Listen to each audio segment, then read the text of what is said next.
আসসালামু আলাইকুম রহমতুল্লাহ বরকাতু। আজকে আমরা আসছি নেপালের ভিউ টাওয়ারে। এখানে অনেক উঁচুতে আসছি, জানি না কত ফিট উপরে আসছি, তো আপনারা দেখাচ্ছি। আপনারা দেখতে পাচ্ছেন এটা নেপালের নাগারকোট এরিয়া। আমরা আছি অনেকেই, সাথে আছে আমার ছোট ভাই মুজাম্মেল। আর এখান থেকে অ্যাকচুয়ালি নিচে ততটা দেখা যাচ্ছে না, নিচে দেখতে হলে ওই টাওয়ারে উঠতে হবে এটাতে। তো আমি তো উঠতে ভয় পাচ্ছি, বিধায় উঠতেছি না। এটাই সেই নেপালের বিখ্যাত জায়গা নাগারকোট। আমি আপনাদের একটা লেখা দেখাচ্ছি, তো আপনারা দেখুন। এটাই হলো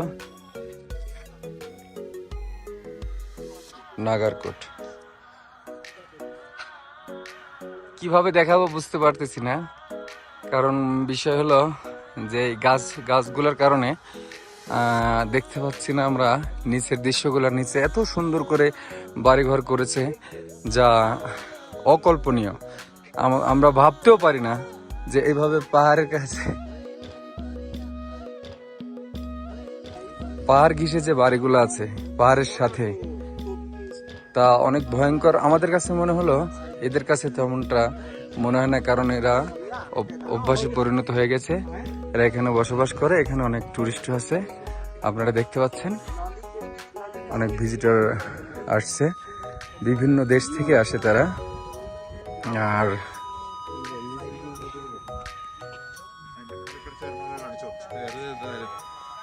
দেখছেন উনি আমাদের ড্রাইভার সাহেব। তবে কেউ নাম রাজেশ দাই। এই জায়গার আমরা কি নাम बने को भ्यू टावर। हाँ, ये मेरो साथी हो नेपाली दाई। मलाई नेपाली पनि आउँछ, মানে আমি নেপালিতেও কথা বলতে পারি আলহামদুলিল্লাহ।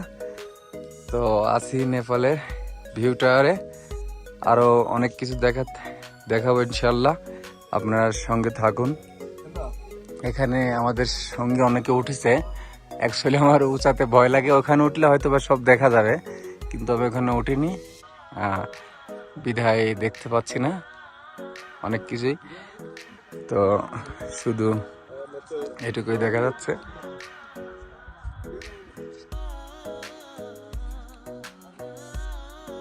আরো অনেক কিছু দেখাবো ইনশাল্লাহ। আছি কয়েকদিন, এক সপ্তাহের মতো। তো you guys please subscribe my channel and stay with us.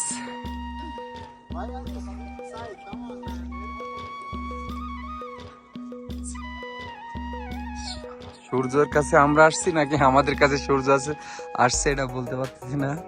কিছুক্ষণ পরে আরো সুন্দর ভিউ দেখা যাবে। আমরা ওইটা দেখতে আসছিলাম, কিন্তু এই গাছগুলোর কারণে নিচে দেখা যাচ্ছে না।